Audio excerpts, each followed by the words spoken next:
Yay, this time gently. And hello everyone, I'm Claire, and today we're gonna read chapter 2 of The Tale of a Samuel Whiskers, or the Roly-Poly Pudding. Here it is. So let's read the chapter 2 of this one. Part 2. It was most confusing in the dark. One flue seemed to lead into another.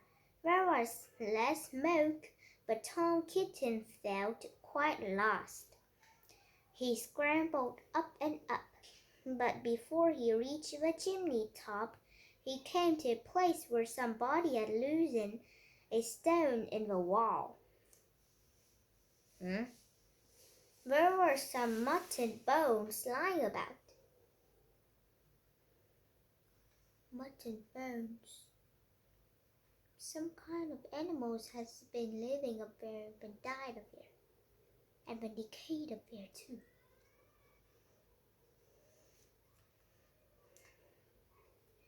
This seems funny, said Tom Kitten, who had been gnawing bones up there in the chimney. I wish I had never come. And what's that funny smell? It is something like mouse, only dreadfully strong. It made me sneeze, said Tom Kitten. He squeezed through the hole in the wall and dragged himself along the most uncomfortably tight passage where there was scarcely any light. He groped his way carefully for several yards. He was the back of a skirting board in the attic, where lay his little mark in the picture.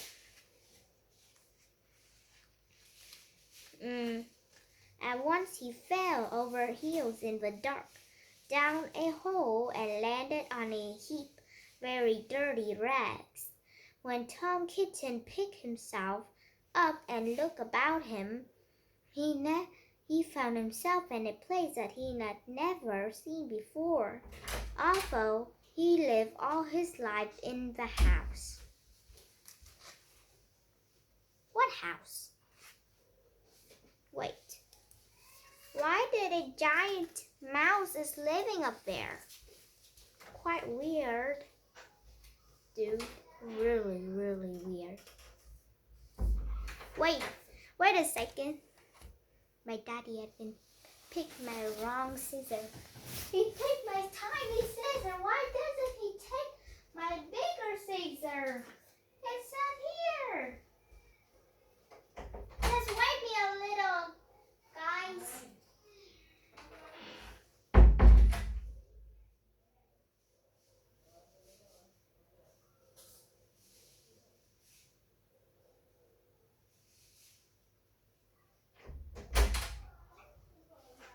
Good, I'm back. I have been switched the scissors for him because he picked a tiny scissor. The tiniest scissor I ever seen. This one, tiniest. Now I only need to put it back where it belongs and then go back to the camera. You're back. Now where are we? It was a very small, stuffy, fusty room with boards and rafters and cobwebs and lamps and plaster. Opposite to him, it was as far away as he could sit. It was an enormous rat. I knew it. Gross! What do you mean by tumbling into my bed all covered with smuts? Said the rat, chattering his teeth. Please, sir, the chimney wants sweeping, said poor Tom Kitten. Anna Maria! squeaked the rat. There was a pattering noise Old woman rat poked her head round a rafter. All in a minute, she rushed upon Tom Kitten, and before he knew that was happening, his coat was pulled off, and he was rolled in a bundle, tied with string and very hard knots. Anna Maria did the tying. Tom Kitten doesn't do anything. He's just a cute little cat come to sweeping the chimney. The old rat watched her and took snuff. When she had finished, they both sat staring at him with their mouth open. Anna Maria, said the old man rat, whose name was Samuel Whiskers. Anna Maria, make me a kitten dumpling roly-poly pudding for my dinner. Don't eat the cute little Tom Kitten,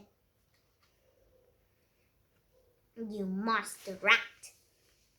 It requires dough and a pat of butter and a rolling pin, said Anna Maria, considering Tom Kitten with her head on one side. No, said Samuel Whiskers. Make it properly, Anna Maria, with breadcrumbs. Nonsense. Butter and dough, replied Anna Maria. The two rats consulted together for a few minutes and then went away. Samuel Whiskers got well in the hole and the wainscot and went boldly down to the front staircase to the dairy to get the butter. He did not meet anybody. He made second journey for the rolling pin. He pushed it in front of him with his paw, like a brewer's man trundling a barrel. He could hear Ruby and Tabitha talking, but they were busy lighting the candle to look into the chest. They did not see him. Anna Maria went down by the way of a skirting board and a window shutter to the kitchen steal the dough. She borrowed a small saucer and scooped up the dough with her paws. She did not observe Moppet. While Tom Kitten was left alone under the floor of the attic, he wiggled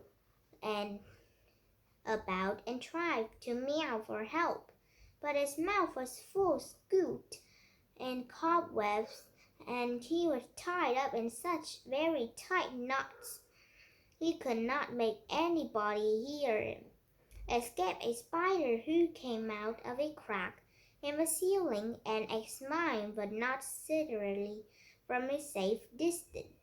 It was a judge of knots because it had a habit of tying up unfortunate blue bottles. It did not offer to assist him. Tom Kitten wiggled and squirmed until he was quite exhausted. Presently, the rats came back and set to work to make him into a dumpling. First they smeared him with butter, and then they rolled him in the dough. This will be not stirring be quite very indigestible, Anna Maria? Inquired Samuel Whiskers. Anna Maria said but thought that it was no consequence, but she wished that Tom Kitten would hold his head still, as it did strange the pastry. She laid hold of his ears. Tom Kitten spit and spat. He meowed and wiggled, and the rolling pin went roly-poly, roly. The rats each heeled an end. His tail was sticking out. You did not fetch enough dough, Anna Maria. I fetched as much as I could carry, replied Anna Maria. Did I not think, said Samuel Whiskers, pausing to take a look at Tom Kitten. I do not think it will be a good pudding. It smells goody. Anna Maria was about to argue the point when all once there began to oversound up above the rasping noise of a saw and the noise of a little dog scratching and yelping. The rats dropped the rolling pin and listened attentively. We're discovered and interrupt, Anna Maria. Let us collect our property and other people's and depart at once. I fear that we shall be obliged to leave this pudding, but I'm persuaded that the nuts would have proved indigestible, whatever you may urge to the contrary. You come away at once and help me to tie some mutton bones in a counterpane, said Anna Maria. I got half a smoked ham hidden in the chimney. So it happened that the time John Junior had got the blank up, there was nobody under the floor except the rolling pin, and Tom Kitten was in a very dirty dumpling. Look at him. It's not a hot dog now, it's a hot cat. But there was a strong smell of rats, and John Junior spent the rest of the morning sniffing and whining and wagging his tail and going round and round with his head like in a hole like a gimlet.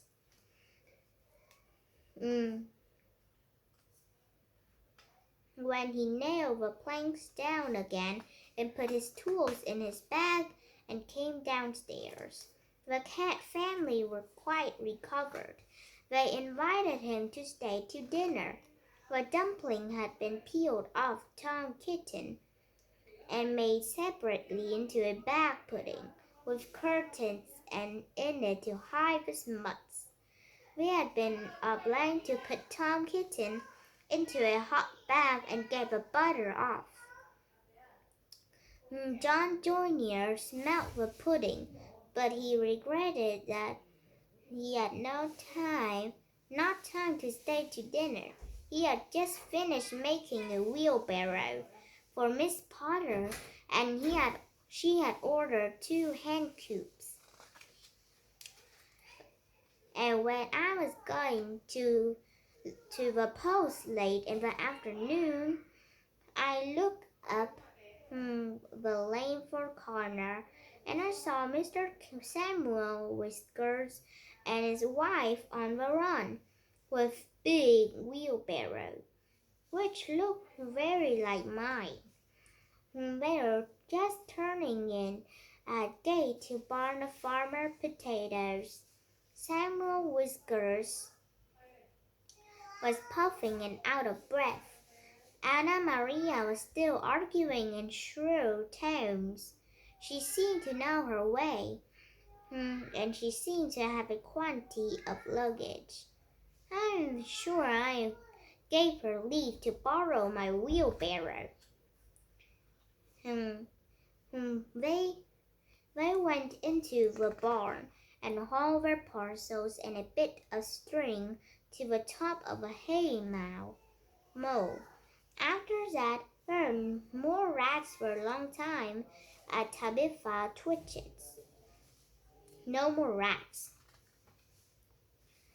As for Farmer Potatoes, he had been driven nearly distracted. There are rats, and rats in his barn. They eat up the chicken food and steal the oats and bran and make holes in the meal bags. We're all so sad from Mr. and Mrs. Samuel Whiskers, children and grandchildren and great-grandchildren. There's no end to them. Mudpig and Mitten had grown into a very good rat catchers. They go out rat catching in the village, and they find plenty of employment. They charge so much a dozen and earn their living very comfortably. They hang up the rat tails in a row on the barn door to show how many they have caught. Dozen and dozen of them. Yes, a lot of rat tails. Here, see it? A lot. Dozens. Triple dozens. But Tom Kitten has always been afraid of rats. He never dares face anything that is bigger than a mouse. The end. So, it's the end of this book. I hope you enjoy it. So, bye-bye everyone. But first, I got a little toy that I really want you to buy and play with it with your friends if you're a girl. It was Hatchimals. I love Hatchimals, you know. They're really cute and I got a lot of them. They're hatched from an egg. So this is how you need to play it. First, got an egg. It got the heart. A heart on its body.